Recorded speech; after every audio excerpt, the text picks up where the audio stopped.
ಸರ್ಕಾರಿ ಆಸ್ಪತ್ರೆಯ ವೈದ್ಯರು ಹಾಗೂ ಸಿಬ್ಬಂದಿಗಳ ನಿರ್ಲಕ್ಷ್ಯತನದಿಂದ 49 ವರ್ಷದ ನವೀದ್ ಶರೀಫ್ ಎಂಬ ವ್ಯಕ್ತಿ ಹೃದಯಾಘಾತದಿಂದ ನಿಧನರಾಗಿದ್ದಾರೆ.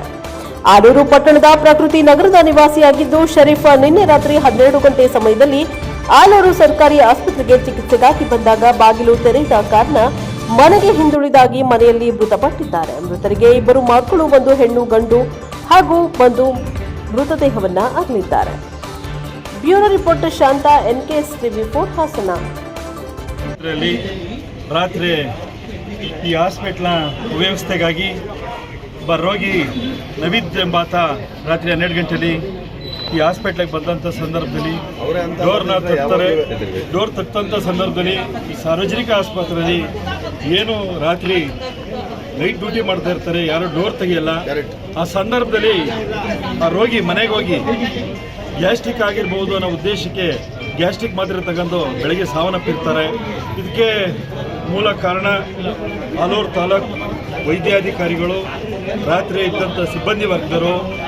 ಏನಪ್ಪ ಇಲ್ಲಿ ಆಲೂರು ತಾಲೂಕಲ್ಲಿ ಈ ಸಮಸ್ಯೆ ಸುತ್ತಮುತ್ತ ಗ್ರಾಮೀಣ ಭಾಗ ಯಥೇಚ್ಛವಾಗಿರೋದ್ರಿಂದ ಸರಿಯಾದ ಮಾಹಿತಿ ಜನಗಳಿಗೆ ಸಿಗಲ್ಲ.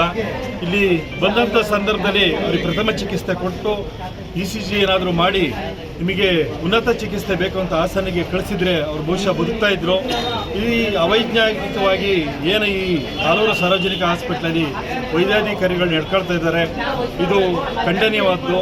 ವಿಶೇಷವಾಗಿ ನೈಟು ಒಬ್ಬರು ಸರ್ಜನ್ ಇರಬೇಕು. ಈ ಕಣ್ಣಿನ ಡಾಕ್ಟ್ರು ಇಲ್ಲ ಮಕ್ಕಳು ತಜ್ಞರು ಯಾರನ್ನೋ ಒಬ್ಬರು ನೈಟ್ ಬಿಡ್ತಾರೆ, ಒಬ್ಬರು ಫಿಸಿಷಿಯನ್ ಇರೋ ಅಂಥ ಒಂದು ವ್ಯವಸ್ಥೆ ಮಾಡಬೇಕು. ನೈಟು ಒಂದು ಮಕ್ಕಳು ತಜ್ಞರು ಇರೋ ಅಂಥ ವ್ಯವಸ್ಥೆ ಮಾಡಬೇಕು. ಸಾರ್ವಜನಿಕ ಆಸ್ಪತ್ರೆಯಲ್ಲಿ ಅಕ್ಕಪಕ್ಕದಲ್ಲಿ ಲೈಟ್ ಆನ್ ಇರಲ್ಲ, ಲೈಟ್ ಸರಿಯಾಗಿ ಇಲ್ಲಿ ಬಂದಂಥ ರೋಗಿಗಳನ್ನ ಗಮನಿಸಲ್ಲ. ಇದಾಗಬಾರ್ದು. ಇದಕ್ಕೆ ತಲೆದಂಡ ವೈದ್ಯಾಧಿಕಾರಿಗಳಾಗ್ತಾರೆ, ಸಂಬಂಧಪಟ್ಟರಾಗ್ತಾರೆ. ಅವ್ರನ್ನ ಕರೆದು ಈಗ ವಿಚಾರಣೆ ಮಾಡ್ತೀವಿ. ಈಗ ಇದ್ರ ಮೂಲಕ ನಾವೇನು ಮನವಿ ಮಾಡ್ತಾ ಇದ್ದೀವಿ ಅಂದರೆ, ಸಂಬಂಧಪಟ್ಟ ಒಬ್ಬರು ಸಾವಿಗೆ ಏನು ಕಾರಣರಾಗಿದ್ದಾರೆ ಅವರಿಗೆ ಏನು ಪನಿಷ್ಮೆಂಟ್ ಆಗಬೇಕು ಅದು ಖಂಡಿತ ಆಗಬೇಕು. ಇಲ್ಲಾಂದರೆ ಈ ಹೋರಾಟ ಮುಂದುವರಿಯುತ್ತೆ ಅಂತೇಳಿ ಎಲ್ಲರ ಮೂಲಕ ತಿಳಿಸ್ತಾ ಇದ್ದೀವಿ. ಆಮೇಲೆ ನಮ್ಮ ಆಸ್ಪತ್ರೆ ಇಲ್ಲಿ ಬಂದಂಥ ವೈದ್ಯಾಧಿಕಾರಿಗಳು ನಡ್ಕೊಂಡಂಥ ನಡವಳಿಕೆ ನಾವೆಲ್ಲ ಸೈಡ್ನೆಯಿಂದ ಸಮಾಧಾನವಾಗಿದ್ದೀವಿ. ಎಷ್ಟೇ ನೋವಾದರೂ ಇಲ್ಲಿವರೆಗೂ ಆಸ್ಪತ್ರೆ ವಿರುದ್ಧ ಯಾವುದೇ ಹೋರಾಟ ನಡೆದಿರಲಿಲ್ಲ. ಈಗ ಹೋರಾಟ ಅನಿವಾರ್ಯ ಯಾಕಾಗಿದೆ ಅಂದರೆ, 100 ಸಾವುಗಳು ಸಂಭವಿಸಿದೆ. ಇವ್ರು ಮಾಡೋ ಈ ಉಪಚಾರ ಸಾಕಷ್ಟು ತೃಪ್ತಿ ಕೊಡ್ತಾ ಇಲ್ಲ. ಇನ್ನು ನಿನ್ನೆ ರಾತ್ರಿ 12 ಗಂಟೆಗೆ ಒಬ್ಬರಿಗೆ ಎದೆ ನೋವು ಅಂತ ಅಂದ್ಬಿಟ್ಟು ಬಂದರೆ ಅರ್ಧ ಗಂಟೆ ಸಮಯ ಬಾಗಿಲು ತಟ್ಟಿದ್ರು ಬಾಗಿಲನ್ನ ತೆರೀದೇನೇ ಇರಲಿಲ್ಲ. ಆ ಕಾರಣಕ್ಕೆ ಅವ್ರು ಏನು ಮಾಡಿದ್ದಾರೆ, ನನಗೇನೋ ಗ್ಯಾಸ್ಟ್ರಿಕ್ ಇರ್ಬೋದು ಅಂತ ಹೋಗಿ ಮನೆಗೆ ಮಲಗಿದ್ದಾರೆ. 1 ಗಂಟೆ ನಂತರ ಅವ್ರ ಪ್ರಾಣ ಹೊರಟೋಗಿದೆ. ಇವರು ಬಾಗಿಲು ತೆಗೆದು ತಕ್ಷಣ ಒಂದು ಉಪಚಾರ ಮಾಡಿ ಇವರಿಗೆ ಹಾರ್ಟಲ್ಲಿ ಪ್ರಾಬ್ಲಮ್ ಇದೆ ಅಂತ ಹೇಳಿರ್ತಿದ್ರೆ ಅವನು ಯಾವುದೋ ಒಂದು ಮೇಲಾಸ್ಪತ್ರೆಗೆ ಹೋಗಿ ಅವನು ಚಿಕಿತ್ಸೆ ಪಡೆದು ಏನೋ ಒಂದು ಆಗ್ತಿದ್ದ. ಅದು ಬೇರೆ, ದೈವಿಚ್ಛೆ ಏನಿತ್ತು ಅದಾಗಿದೆ. ಆದರೆ ನಾವಿವತ್ತು ಕೇಳ್ತಿರೋದೇನೆಂದರೆ, ಇಲ್ಲಿವರೆಗೂ ನಾವು ಅನುಭವಿಸಿದ್ವಲ್ಲ ನಾವು, ಇನ್ನು ಮುಂದೆ ಆಗಬಾರ್ದು ಅಂತ ಯಾರು ಇದಕ್ಕೆ ಕಾರಣಕರ್ತರಾಗಿದ್ದಾರೆ ಅವರ ಕೆಲಸನ ರದ್ದು ಮಾಡಿ ಅವರಿಗೆ ಬೇರೆ ನನ್ನಂತೆ ಬಂದು ಸಮಾಜದಲ್ಲಿ ದುಡಿಯಲಿ.